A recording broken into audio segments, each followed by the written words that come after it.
This PowerPoint will take a look at the War for Independence, begin with a brief look at the Declaration of Independence, then an overview of the war itself, getting into American strategies and advantages and British strategies and advantages, and then a couple of key turning points in the conflict.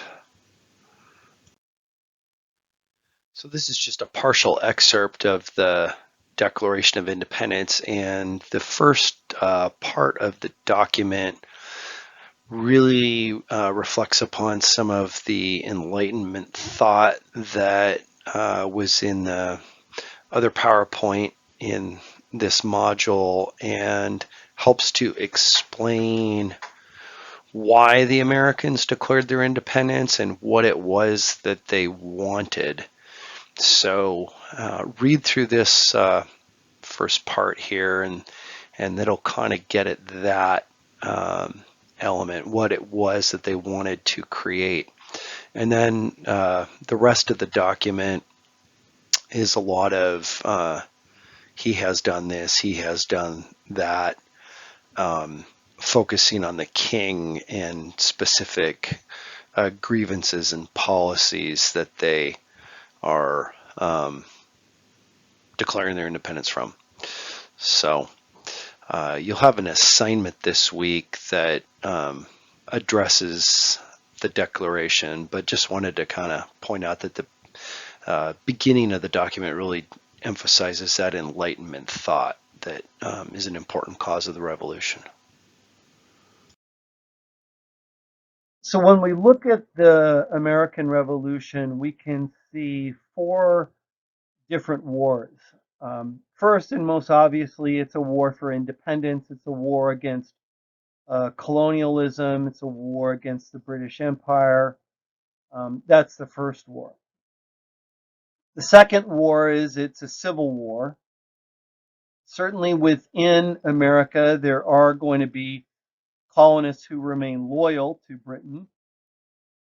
And if we think about that, these are going to be people who are doing well under British colonial rule. These could be people with government positions. These could be wealthy merchants. These could be wealthy farmers who are just interested in stability so that they can continue to prosper. And it's estimated that they were at about 20%. Patriots are the Americans who are willing to take up arms and fight, and if they aren't fighting, they're absolutely in favor of independence and supportive of the cause. And then you've got another 40% who are neutral. And these would be people who find themselves, like in any war, caught in between two warring sides and are just trying to survive the war. Civilians just trying to survive the war. These numbers, of course, are rough estimates. It's from a dissertation that was done decades ago, but I haven't seen anything that's really significantly different in terms of these percentages. So these are kind of the rough percentages of how the colonists broke down in terms of support for the revolution, or opposed or neutral. It's also an international war. Obviously, it involves the American colonists. It involves the British. The French and the Spanish are going to get involved, and Native Americans will get involved as well. And Native Americans will find themselves on both sides, but for the most part, they're going to tend to side with the British. If you think about way back prior to this, the end of the French and Indian War, when the British created that Indian Reserve, those lands east of the Mississippi and west of the boundaries of the original 13 colonies, that those were lands that were reserved for Native Americans. From the Native American perspective, the people who are the most immediate threat to them are the American colonists. So for the most part, they're going to more often than not see that they've got potentially a better future with the British. And that certainly proves to be the case. Once the Americans get independence, they are going to wage war on Native Americans and begin pushing west, and you know, killing and seizing land. But it is an international war that involves other nations. The final element of the war is the war of ideas. Certainly, Britain is defending monarchy. The Americans are in favor of some form of democracy, limited as it would be, wanting to create a republic rather than a monarchy, and embracing all of those various American, I should say, Enlightenment ideals of liberties. A lot of the things that we might see in the first 10 amendments to the Constitution, like free speech and freedom of religion, the right to assemble, and such. So all of these ideas are being fought over. So when you look at this little war rubric, you can actually more or less apply this to most wars. There's usually an element of civil war and international war and a war of ideas. And certainly that's the case with the United States in Afghanistan and Iraq and the war on terror. You can all find elements of civil war, international war, and war of ideas in all of those conflicts. So it's a little handy dandy war rubric for you. So in terms of American strategy, they've got a lot of disadvantages, and we'll see that when we look at the British advantages. The Americans, their basic strategy is just to drag out this conflict as long as they can. So the longer the war lasts, the more legitimate this claim of independence becomes. And the longer the war lasts, the more exhausted the British will become, the less enthusiastic the British will be to try to defeat the Americans. So the Americans want this thing to go on as long as possible. And this will lead to a concerted strategy of strategic retreat. Excuse me, I almost said defeat. Retreat. That the Americans will selectively engage the British and then retreat in the face of defeat, so that they can drag the war out longer. And this is really a very unconventional approach to warfare when we're looking at 1700s warfare in Europe. If an enemy was defeated, the noble thing to do would be to surrender to the victor the following day. And rather than surrender with nobility, the Americans, if they've suffered a defeat or well, they will simply retreat rather than surrender. And so that's kind of one type of unconventional warfare. Um, the hit and run tactics that the Americans will employ, because the British are a much larger force and they're better armed, that is something else that would be considered unconventional. So the Americans aren't going about warfare in the normal European way, and that frustrates the British. But it allows the war to continue, which then legitimizes the independence claim. The other main thing that the Americans need to do is they need support. They've got to get allies. And so the most obvious ally that they might be able to win over would be the French, who, of course, had been recently ousted from North America following the French and Indian War. But the French aren't just going to join up with the American colonists. for giggles, they want to make sure that the Americans actually have a chance to win. And so a French alliance isn't going to be an easy thing to get, and it's going to take a couple of years, but eventually the French alliance will prove crucial in the Americans winning their independence. They can get military support from them, military training from French officers, obviously arms and ammunition. Most importantly, they can get naval support from the French, loans. Wars cost money. They need economic support, and then just even that diplomatic support, kind of that recognizing American independence and legitimizing their claim to the rest of the nations of the world is important. So these are the three basic American strategies. So the American advantages really are somewhat intangible and rather few. Possibly the Americans had an emotional advantage if they were fighting to defend their home state or maybe their hometown, but they just as well might be as likely to be from Pennsylvania and fighting in North Carolina. So potentially it could play a role there. Certainly for the British, they are soldiers who are fighting what feels like the other side of the world. If you could just imagine British soldiers traipsing around the backcountry of North Carolina in the summertime in their wool uniforms and sweating up a storm and wondering, what the heck are they doing way out here in the middle of nowhere? That could, be an emotional letdown as much as it is for them as it is maybe an emotional surge for people from North Carolina fighting against the British in North Carolina. So possibly an emotional edge for the Americans.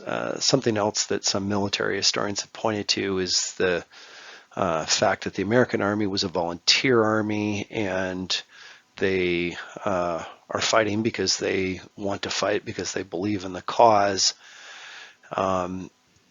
They also it's a different type of army than what the British Army.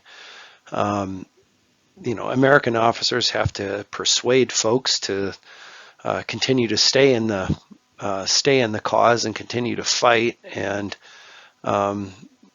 British soldiers are kind of compelled once they're in the military. It's by force of arms. There's no persuading them to continue to fight the Americans. They're there because that's what they have to do, and that's what they kind of signed up for. And if they were to get disillusioned with it, then they could be, I guess, court-martialed and punished. So some have made the case that because the Americans were volunteers and that therefore they were more committed in a stronger army that way. I guess one practical advantage that sometimes might crop up would be, Americans might know the lay of the land, the topography better. If you were, again, kind of fighting in your home state or outside your hometown, you might, know a back way around to outflank the British or something like that. So, these are not real big advantages, but a couple that maybe we could point to for the Americans, but it certainly doesn't explain why the Americans were able to win, though. So British strategy is based on the very simple idea of just trying to overwhelm the Americans in one great battle or maybe a couple of great battles. Just bring everything they've got and try to defeat the Americans in one great action, and then they can just take their toys and go back to jolly old England. And they almost pulled it off. It's the summer of 1776 will be the largest naval assault in the history of the world to that point.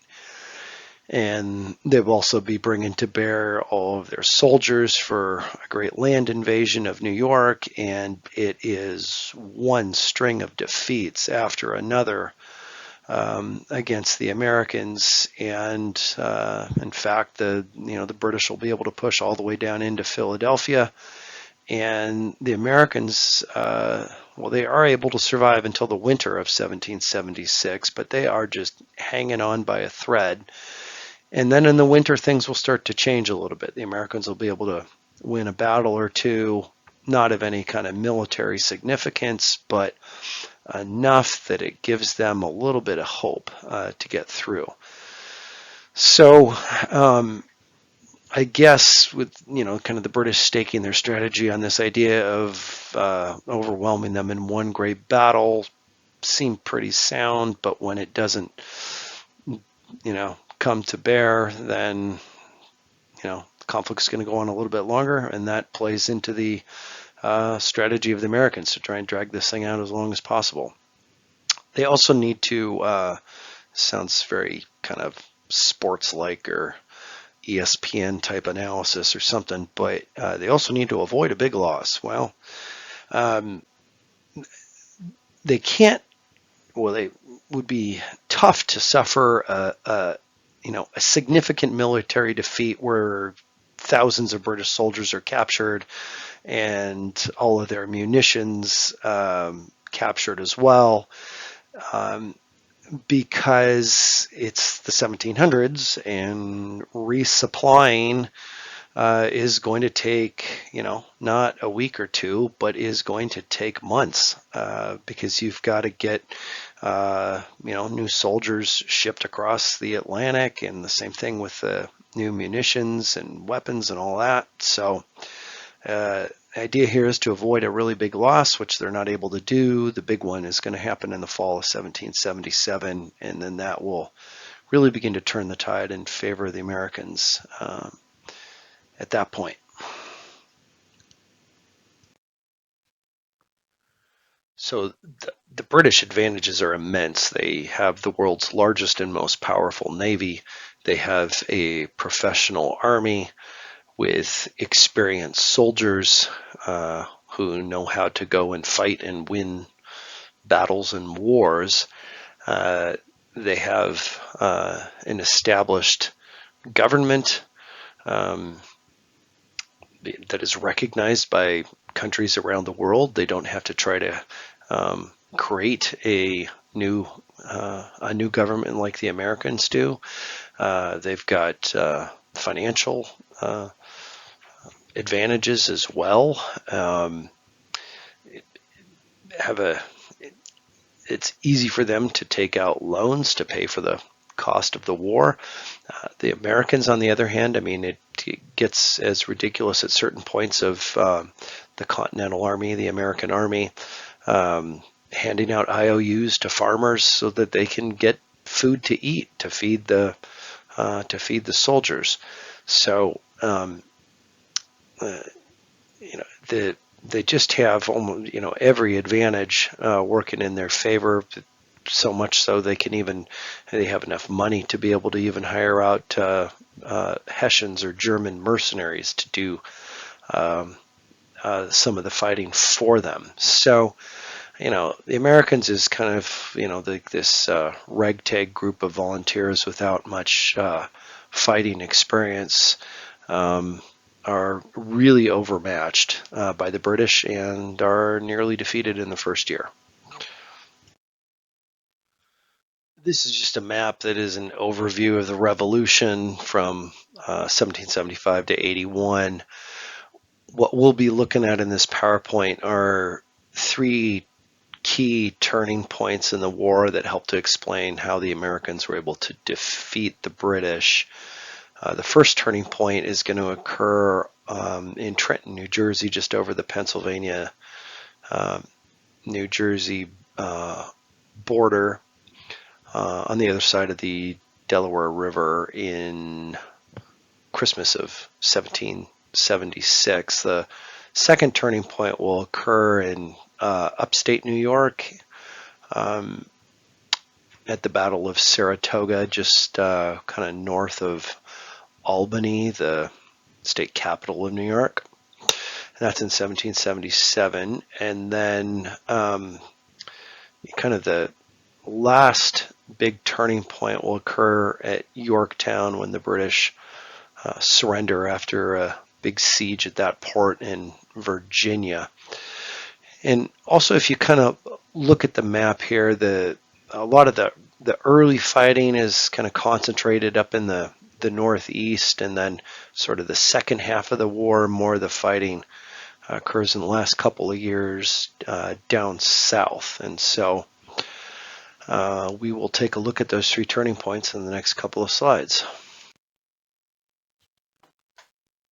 So this is a famous painting of Washington crossing the Delaware River from Pennsylvania into New Jersey when the Americans are going to attack the British, and actually it turns out they're attacking the German mercenaries known as the Hessians in the early morning hours of December 26th, and this will be the first victory that the Americans are able to secure. As I pointed out in previous slides, the Americans were kind of defeat after defeat over the summer and fall of 1776, and just things are pretty bleak in terms of American morale. And so they plan this sneak attack in the early morning hours of December 26th. The German commander of his troops was at a Christmas party on the 25th, and had actually received a piece of intelligence. A note was passed to him that said that the Americans were planning an attack, and to get everybody ready and prepared for this surprise attack that's going to occur the following morning. And he was at the party. He took the note. He left it unopened and just put it in his pocket. Said, thank you for the information, and put the note in his pocket and never opened it to read it to see what it contained. There is an apocryphal, or in other words, apocryphal just means something that's not true, kind of made up story that was passed on through the years, that all of the German mercenaries were drunk and out partying all night long, and that's why they lost the battle. We now know that not to be true, but that they were still caught by surprise, essentially, and found kind of asleep at the wheel, so to speak, when the Americans crossed the river and engaged them in battle. 22 were killed, 83 were wounded, 896 were captured, so that's a lot of prisoners of war that they had to deal with. It's a huge morale boost for the Americans after months of defeats. And from the British perspective, though, I mean, all this really is just it's a military inconvenience for them. This is not a big defeat. So they lost about 900,000, I guess, really, German mercenaries. Well, they can just go buy some more German mercenaries, and it's going to take a little bit of time to ship them over across the Atlantic, but this is not something that's going to win independence for the Americans. It's just really a military inconvenience for them. But it's a particular note because it's the first battle that the Americans win. They will follow it up with another victory over the British in Princeton, New Jersey. And so the Americans can feel a little bit better about themselves as they get ready to head into the winter of 1777 and kind of hunker down. During the wintertime, there won't be battles won't be fought, and so the Americans are able to survive that first summer and fall, and get into the winter, and they're around to fight again in 1777. So the second major turning point is going to occur in upstate New York at the Battle of Saratoga in the fall of 1777. There were actually two different engagements here, one in September, the other in October.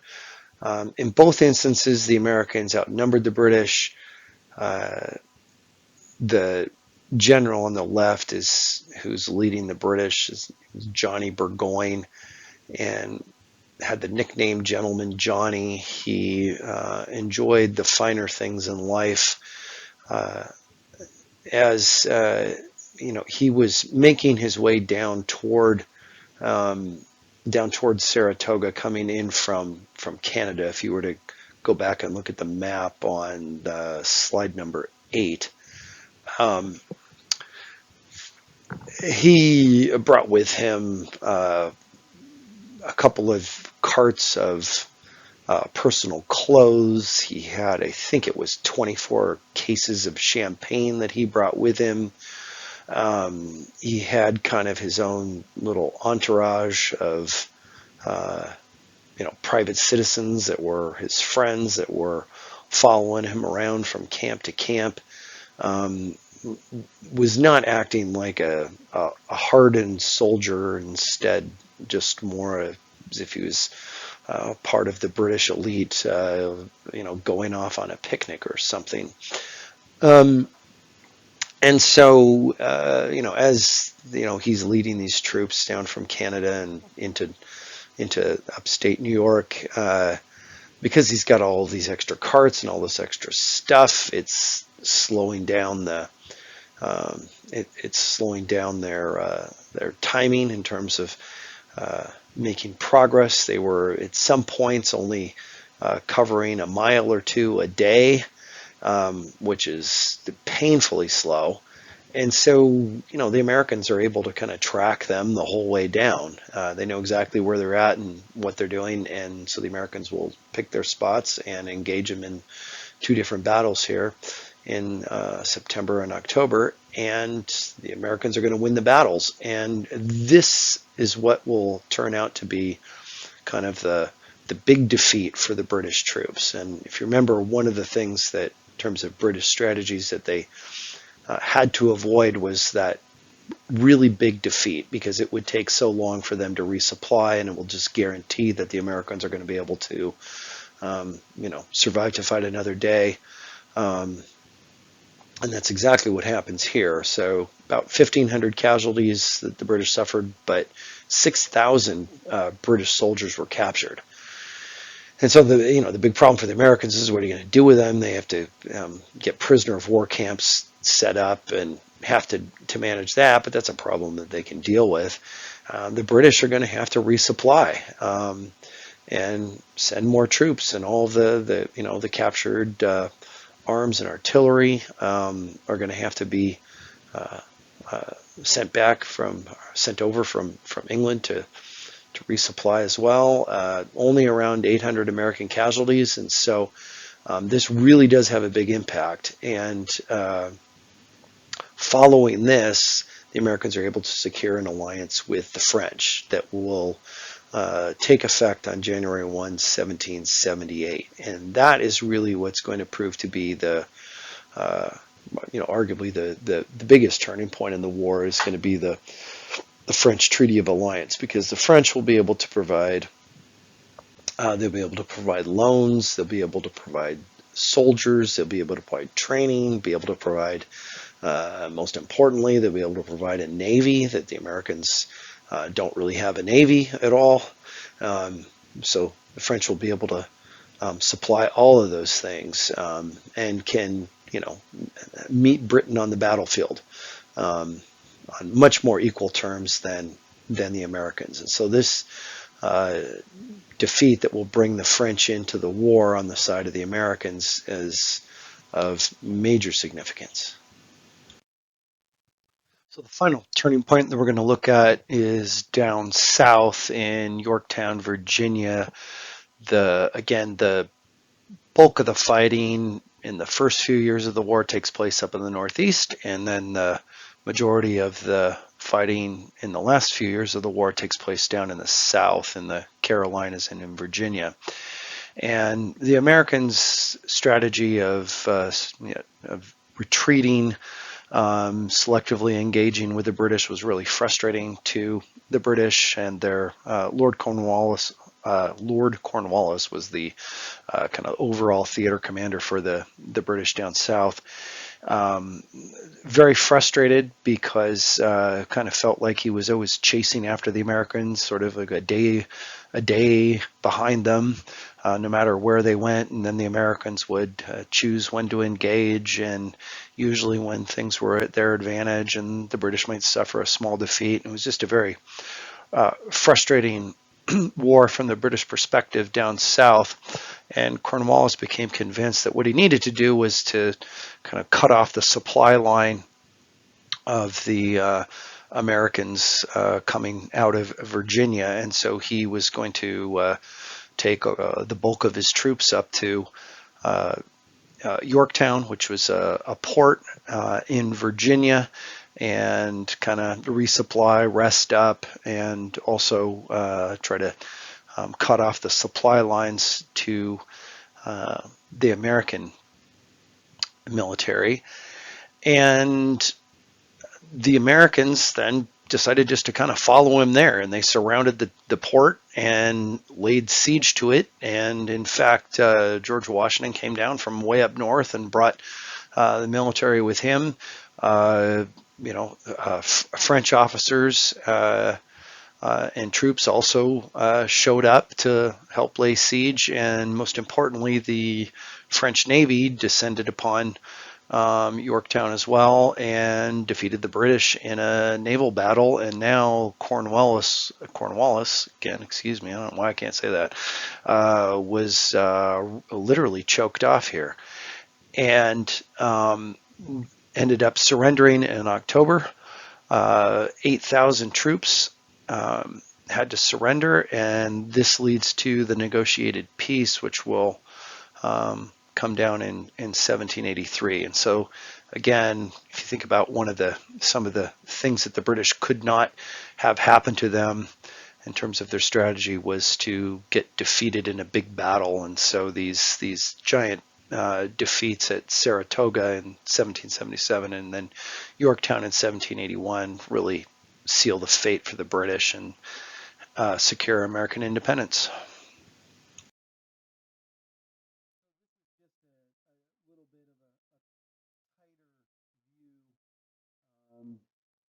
Of the battle at Yorktown, and you can see the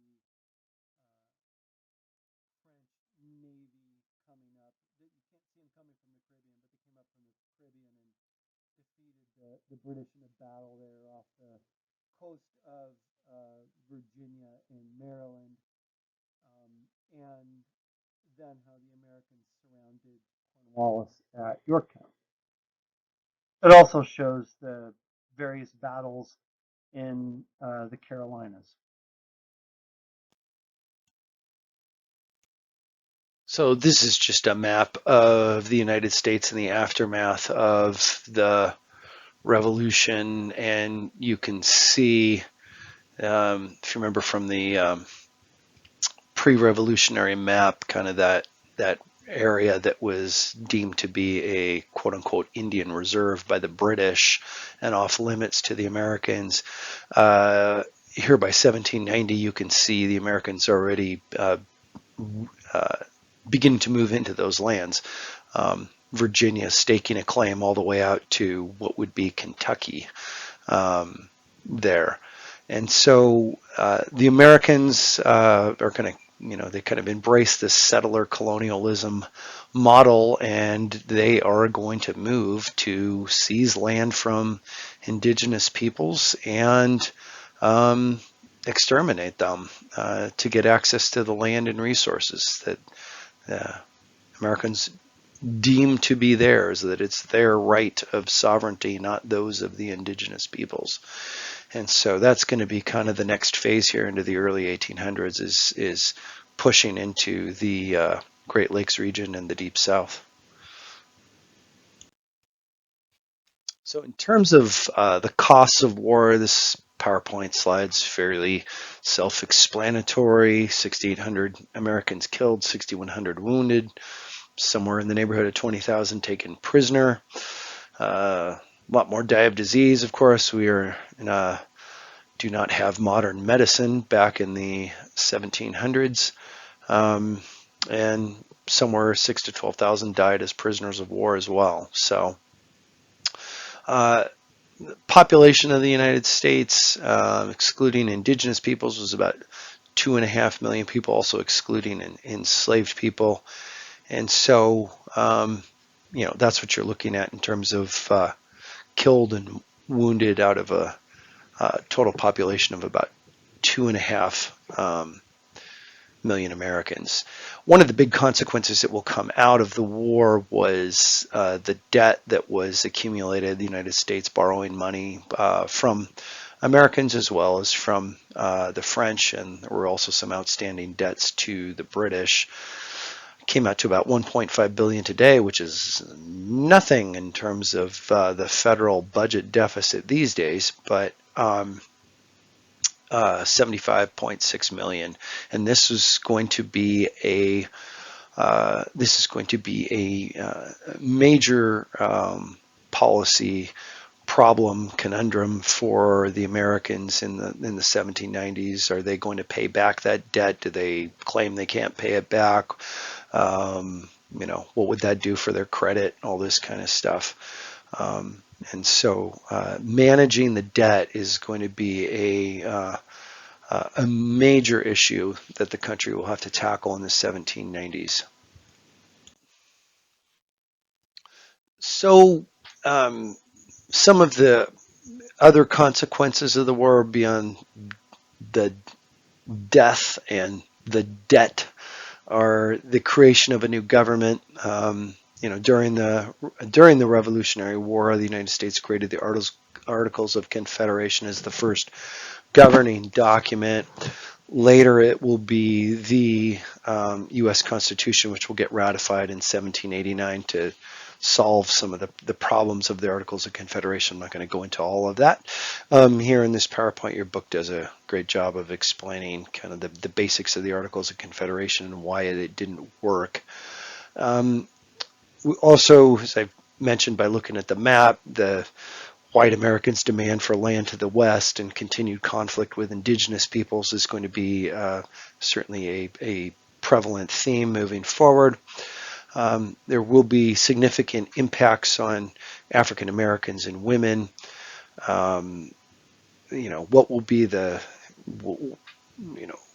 scope of African American rights coming out of the American Revolution? Will the United States, are you going to embrace that idea of all men are created equal and eliminate slavery? That, of course, doesn't happen. The United States will be a republic that embraces slavery, and the Constitution will enshrine it. And we will take a look at that. Other questions: what will be the rights of women? What will be the rights of white women? What will be the rights of black women? We'll take a look at that as well next week. And a final big consequence, I guess, of the revolution, it certainly influences the independence movements all across Latin America, from Mexico down to the tip of South America, down in Argentina, and everything in between. Those independence movements were certainly greatly influenced by the American Revolution, and will also have an influence, obviously, on the French Revolution as well, which will unfold shortly after the conclusion of this American Revolution in the 1790s.